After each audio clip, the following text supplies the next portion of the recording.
Здравейте отново от мен. Включване след толкова месеци мълчание от моя страна. Днес усетих един много силен порив, една много силна енергия да говоря за едни много интересни за мен и важни теми. Мисля, че и на другите ще бъдат интересни. Те са свързани с това как ние приемаме нещата в живота, които ни се случват, най-вече как успяваме да се справим с емоциите си, както положителните, така и негативните. Днес искам да говоря за това какво е лична граница, отстояване на личните граници, какво подтиква хората да се интересуват от душата, здравето на душата и психология и какво означава да имаш емоционална интелигентност. По принцип, никой не се ражда от детенце и не си казва: аз ще чета книги за психология, аз ще стана психолог или аз ще се запозная с такава по-езотерична литература. Но понякога в живота ни се случват неща, които човешката психика не може да приеме. Най-често загуба на близък човек, загуба на любов, разрушаване на лични граници, навлизане в личното пространство на един човек, негативни, дори обществено негативни събития, които могат да засегнат всеки един от нас. Много често хората нямат контрол над събитията. За някои събития ние имаме контрол, но за други нямаме. И е много важно ние да може да различаваме кои неща зависят от нас и кои не зависят от нас и да може да приемаме, колкото и негативно и болезнено да е, нещата, които не зависят от нас. Защото когато едно нещо не е прието, то започва да ескалира в друга посока и най-често се формират много патологии, много нездравословни отношения и дори телесни болести, неразположения. Има и редица автори, които са писали на тази тематика, как емоциите влияят на здравето. Един от тези автори е Луис Хей.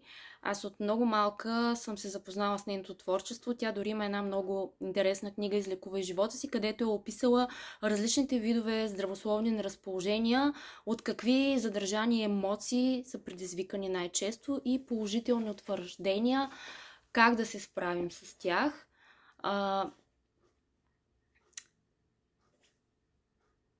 Също така, Петър Дънов има много, много мъдри послания за здравето и за начина на мислене, на говорене, на хранене на хората. Защо аз съм се обърнала към психологията, и то от много ранна възраст, може би от 15 годишна възраст, съм започнала да чета на такава тематика множество книги. За съжаление, в моя личен живот на една много крехка възраст трябваше да приема нещо, което нито едно живо човешко същество, нито един родител, нито един брат или сестра или човек може да приеме. Загуба на близък човек. Това е нещо безвъзвратно, нещо, което няма как да се върне, няма как човек да върне времето назад. Болката е неописуемо голяма. Тя не се забравя, не се маха с времето, просто човек трябва по някакъв начин да може да я преработи, да може тая болка да еволюира и ти да я разбереш, да се вгледаш в нея и да извлечеш уроците за себе си от тази болка, за да може да я впрегнеш в градеж, в положителна агресия. Защото има два вида агресия. Единият тип агресия е положителната агресия, а другия тип агресия е отрицателната, разрушаваща, деструктивна агресия. Когато човек умее негативните събития да ги отреагира чрез положителна градивна агресия, тогава той може по някакъв начин да се освободи от всички негативни последствия за собствената си душа. Какво имам предвид под положителна агресия? Положителната агресия е инициативата или това, което ти да правиш нещо. Дали ще е физически труд, дали ще са тренировки, дали ще е инициатива за ново общуване, за ново запознанство, за ново начало на някакъв нов проект. Това всичкото е вид агресия, защото за това се иска решителност, смелост, динамика, действие, процес, който иска ти да правиш нещо, да си в движение. Докато ако не се хване този процес на положителна агресия, другото е деструктивната разрушителна агресия, която е много токсична, вредна за теб самия и за околните, най-често с зависимости, алкохол, цигари, наркотици, компютърни игри, токсични обсебващи взаимоотношения. Или има и трети вариант, който също е много пагубен и опасен, това е депресията. Защото там, където няма никакъв вид агресия, има депресия. А тя много често се промъква в човешкия живот.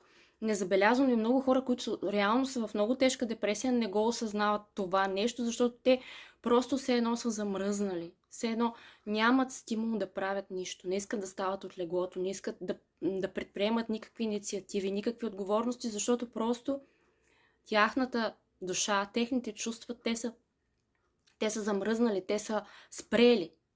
Когато човек е в депресия, той просто като че ли иска да избяга от реалността, защото той не може да я приеме. Защото има неща, както казах, които са просто невъзможни за приемане. Но за да продължи човек да живее на тая земя, да се усъвършенства и да се развива, трябва да трансформира всичките негативни преживявания. Било то раздяла на родители, развод, загуба на дете или нещо тежко в някаква динамика. Да го трансформира, за да може по някакъв начин, колкото и трудно да е, малко по малко да го приеме и приемайки това нещо да надгражда себе си. Много е интересно как човек, може би на по-късен етап осъзнава, че когато се освободи от болката или когато изрази своята болка и страдание, в него се освобождава много празно място, което е готово за нови преживявания, за нови емоции, за чувства. Понякога ние се препълваме с емоции, с негативни преживявания и нямаме място да поемем повече нови преживявания. Затова много често от деца ни учат, няма да показваш слабост, няма да плачеш, ти трябва да си успешен, Обществото е така разстроено, че ни задава едни нормативи, едни норми, които те невротизират. И ако всеки човек тръгне да покрива тези нормативи и норми, то няма да се чувства щастлив, защото искам да засегна темата за щастието и успеха. Щастието и успеха са две различни състояния на човешкото съществуване и винаги едното е в една посока. За да стигнеш до едното, трябва да се движиш в една посока. За да стигнеш до другото състояние, трябва да се движиш в друга посока, защото те са на две диаметрално различни противоположни посоки. Щастието, това е възможността, според мен, пък и според много други хора, автори, които са писали, ти да се наслаждаваш на живота, независимо какво той ти поднася и да може да цениш всяко нещо, което ти имаш в живота си, всяка секунда, всяка частица, да се радваш например, на красивото слънчево време, на животинките около теб, на усмихнатите хора, които обичаш. Докато успехът, това невротизиращо болно понятие в днешно време, много често е свързано с състезанието, защото много често успехът се измерва с съизмерването на околните около теб. Много често хората, които търсят успеха, се сравняват. През целия си живот се сравняват с другите, а това е толкова болезнено и невротизиращо. Един човек с един не си прилича. Затова ти не можеш да сравняваш собствения си живот и собствените си постижения с постиженията и живота на някой друг. Успехът много, много често в общите случаи е това ти да имаш финансова независимост, стабилност и една стабилна околна среда около теб, спокойна и без никакви предизвикателства, да си напълно задоволен, да имаш тяжест в обществото, твоя глас да бъде чут, да имаш влияние до някаква степен, да се чувстваш по някакъв начин оценен от околните, смисъл, както казват, думата ти да важи, да имаш кръг от почитатели, например, или хора поддръжници. Но това е толкова преходно. Защото тълпата, която днес ръкопляска на твоето коронясване, утре също ще ръкопляска на твоето обезглавяване. Така че живота в тези неща са толкова преходни. Не мисля, че това е здравословният, емоционално здравословният начин за живот в днешно време. Но все пак, всеки има нужда да погали своето его, да бъде признат по някакъв, макар и малък начин от обществото, но това не е на всяка цена. Защото когато стане на всяка цена, то се превръща в невроза на властта. А тя е свързана с контрол, това да имаш контрол над събитията, да как ще изглеждаш пред другите хора, дали ще се изложиш, дали ще бъдеш приет, дали няма да бъдеш приет. Това са толкова невротизиращи неща, които усъкътяват духовно толкова много хора и те след, например, 30 години се сещат, че искат да се занимават с нещо друго, да правят нещо друго или дори не искат да имат връзка с човека, с който са били 20 години, да кажем. Така. И темата за границите, защо е толкова важна, поставянето на граници. Всеки човек в своя живот има интеракция, контакт с други хора. Ние сме част от едно общество, от един социум и сме свързани един спрямо друг. Но всеки един човек си има лично пространство, лични граници, които те са свещени, те са неприкосновени и когато ние не умеем да ги защитаваме, да ги пазим, тогава нашата воля отслабва и много често ставаме жертва на манипулация, на контрол, на зависимости спрямо други хора. И човек трябва да може по един разумен начин да отстоява своите граници, без да се превръща в агресор и без да се превръща в жертва, защото това са двете крайности. Да си изключително агресивен, както казвам, ролята на палач и жертва. Има и трети вариант и този вариант се нарича, и думичката ми избяга от съзнанието сега. Четох за нея преди много време. Как беше третия вариант? Сега някой сеща ли се? Варианта, в който ние може да отстояваме разумно своите граници, в които от една конфликтна ситуация ти да излезеш печеливш, но и срещу положената страна също да се чувства печеливша и да няма губещи и победители. Този трети вариант е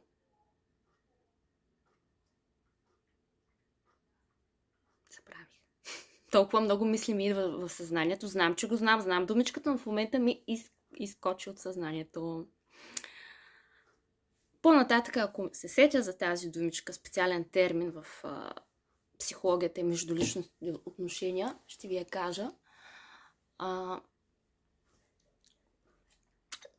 Сигурно на всеки се случва много често да забравя нещо, което е така на езика ти да го кажеш, но в момента, понеже ти такът много, много мисли, го забравяш.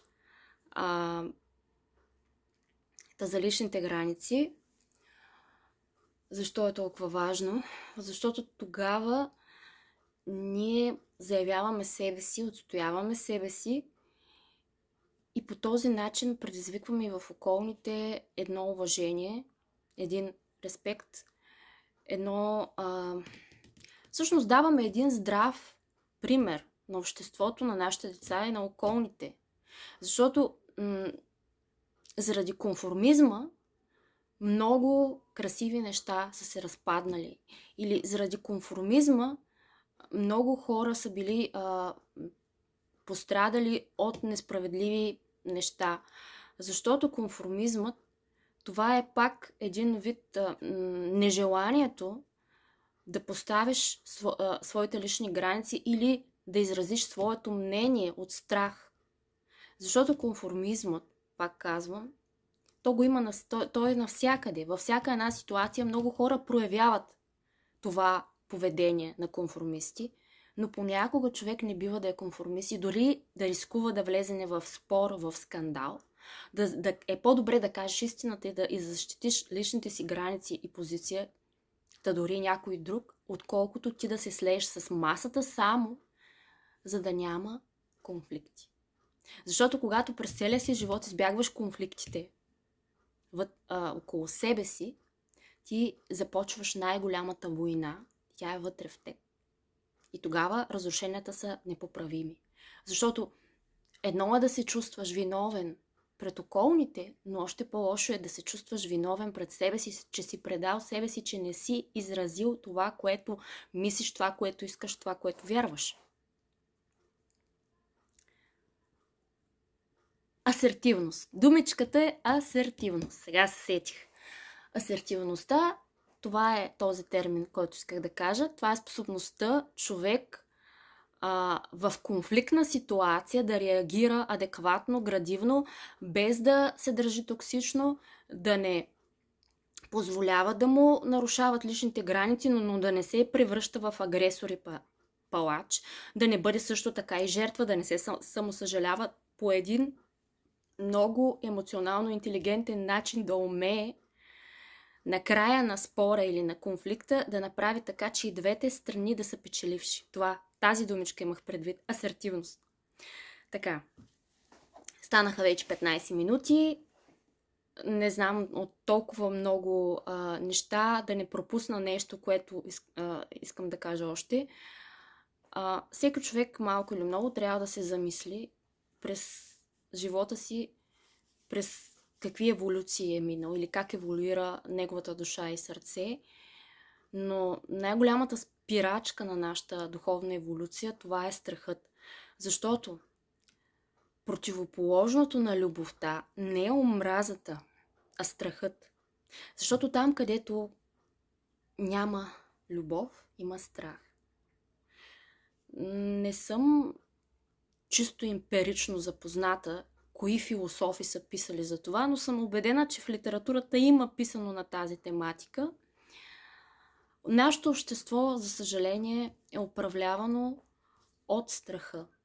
Защото ежедневно, ежеминутно, ежечасно ни заливат с лоши примери какво не трябва да се прави по новините за хора, които са нарушили всякакви човешки, етични граници, които са нарушили не само писаните, но и неписаните закони.